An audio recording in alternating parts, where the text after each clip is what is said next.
Pinky tutorials की इस video में आपका हार्दिक स्वागत है। पॉलिटेक्निक एंट्रेंस एग्जाम की तैयारी के लिए चैप्टर वाइज क्यूज में फिजिक्स के चैप्टर सोर्स ऑफ एनर्जी यानी ऊर्जा स्रोत चैप्टर का पहला क्यूज दे रहे हैं। इसमें 15 क्वेश्चन है, जिसका पहला क्वेश्चन आपके स्क्रीन पे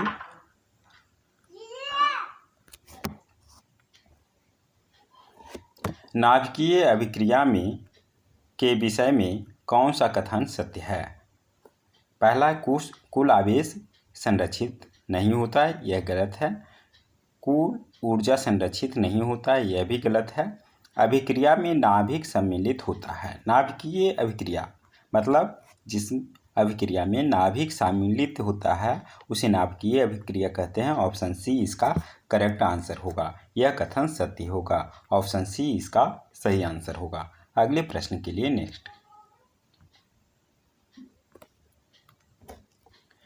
निम्नलिखित में कौन सा पारंपरिक ऊर्जा का स्रोत नहीं है। पारंपरिक ऊर्जा स्रोत यानी कन्वेंशनल एनर्जी सोर्स नहीं है। तो देखिए, लकड़ी यह पारंपरिक ऊर्जा है। गोबर गैस यह भी पारंपरिक ऊर्जा है। कोयला भी पारंपरिक ऊर्जा है। परमाणु ऊर्जा यह पारंपरिक ऊर्जा स्रोत नहीं है, यह गैर पारंपरिक ऊर्जा स्रोत है। ऑप्शन सी इसका सही आंसर होगा। यह पारंपरिक ऊर्जा स्रोत नहीं है। इसका सही जवाब ऑप्शन सी होगा, परमाणु ऊर्जा। अगले प्रश्न के लिए नेक्स्ट दबाते हैं। निम्नलिखित में कौन सा दृष्टि धारा का स्रोत है। स्टेप अप ट्रांसफार्मर यह एसी पे काम करता है यानी प्रत्यावर्ती धारा पे, अर्थात यह नहीं होगा। एसी जनरेटर, ये देखिए प्रत्यावर्ती धारा उत्पन्न करने वाला जनरेटर, ये भी नहीं होगा। ये मीटर यह कोई स्रोत नहीं है, यह धारा मापने का यंत्र है। रासायनिक सेल, इससे हमें डीसी एनर्जी मिलती है, जो कि ऑप्शन डी में है। इसका सही जवाब ऑप्शन डी होगा, रासायनिक सेल। ऑप्शन डी को क्लिक करते हैं। अगले प्रश्न के लिए नेक्स्ट। परमाणु ऊर्जा स्टेशन में ऊर्जा परिवर्तन इस रूप में होता है। जैसा कि नाम से है, परमाणु ऊर्जा स्टेशन यानी परमाणु ऊर्जा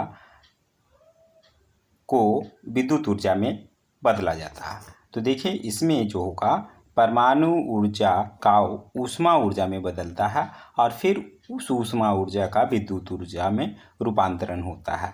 तो ऑप्शन सी इसमें सही कथन होगा। परमाणु से ऊष्मा ऊर्जा और ऊष्मा से विद्युत ऊर्जा में रूपांतरण होता है। ऑप्शन सी इसका सही आंसर होगा। ऑप्शन सी को क्लिक करते हैं। अगले प्रश्न के लिए नेक्स्ट। सोलर कुकर पारदर्शी कांच की प्लेट से क्यों ढके होते हैं, इसका मुख्य कारण बताएं। यदि बारिश होती है तो बारिश का पानी सौर कुकर में प्रवेश ना करें। ये इसका एक कारण तो है, लेकिन मुख्य कारक पूछ रहा है। मुख्य कारण इसका क्या है। यह धूल कण को सौर कुकर में प्रवेश करने की अनुमति नहीं देता, ये मुख्य कारण नहीं है। यह ग्रीन हाउस प्रभाव के कारण सौर कुकर के अंदर के तापमान को बढ़ाने में मदद करता है। अंदर का टेम्परेचर जो होता है, कुकर के अंदर का टेम्परेचर बढ़ जाता है, जिससे खाना जल्दी पकता है। इसीलिए उसे पारदर्शी कांच के प्लेट से ढका होता है। ये इसका मुख्य कारण है। ऑप्शन सी इसका सही आंसर होगा।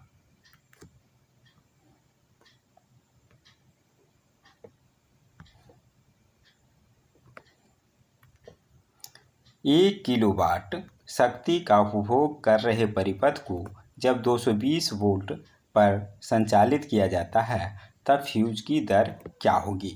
फ्यूज की दर निर्भर करता है बहने वाली धारा पे, अर्थात आई पे डिपेंड करता है।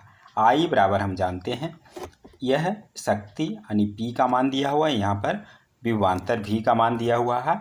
तो पी और भी से हम निकाल सकते हैं आई का मान पी बाई भी। पी के जगह पे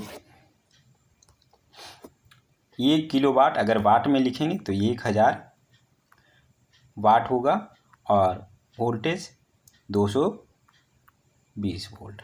अगर इसे एम्पियर में कन्वर्ट करेंगे तो वाट बटे वोल्ट बराबर एम्पियर होता है। तो इतना 0 0 कैंसिल आउट, ये हो जाएगा 2 से डिवाइड करें 50, नीचे 11, ये आ जाएगा 11 चौक 44, 11 पचे 55, 11 चौके इतना आ जाएगा, मैंने 4.5 के लगभग। तो इसमें हम फ्यूज जो लगाते हैं 1 किलोवाट का तो हम उपभोग कर रहे हैं, तो इससे जस्ट बड़ा हम फ्यूज उसमें लगाते हैं, अर्थात फ्यूज की दर इससे जस्ट बड़ा वाला होगा। अर्थात 4.5 से जस्ट बड़ा कौन सा है? 5 एम्पियर है, जो कि ऑप्शन बी में है। इसका सही जवाब ऑप्शन बी होगा। ऑप्शन बी को क्लिक करते हैं। अगले प्रश्न के लिए नेक्स्ट आते हैं। निम्नलिखित में कौन सा ऊर्जा का स्वच्छ स्रोत नहीं है? एक बांध में संग्रहित पानी की ऊर्जा, यह स्वच्छ स्रोत है। ज्वारीय ऊर्जा, इसमें भी किसी तरह का हानिकारक अवशिष्ट नहीं मिलता है। नाभिकीय ऊर्जा, यह स्वच्छ स्रोत नहीं है। जब नाभिकीय ऊर्जा को विद्युत ऊर्जा में या नाभिकीय ऊर्जा संयंत्र में जब नाभिकीय ऊर्जा से विद्युत ऊर्जा में रूपांतरण होता है तो कई तरह की हानिकारक किरणें उत्पन्न होती है, अर्थात यह स्वच्छ स्रोत नहीं है। ऑप्शन सी इसका सही आंसर होगा। ऑप्शन सी को क्लिक करते हैं।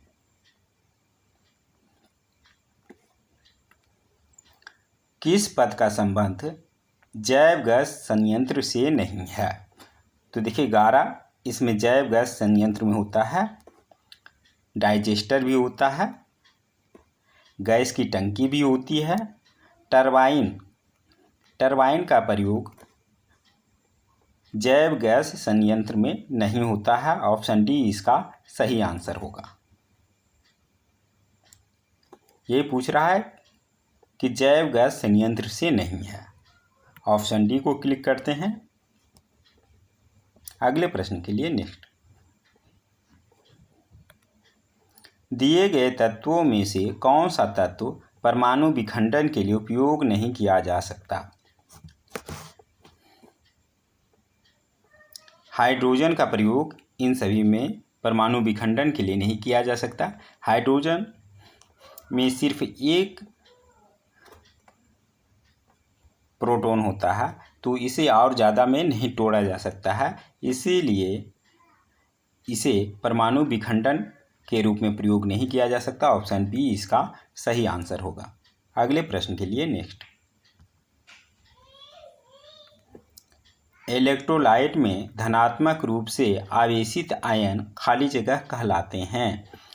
धनात्मक रूप से आवेशित आयन धनायन कहलाते हैं। ऑप्शन डी में है, इसका सही जवाब ऑप्शन डी होगा।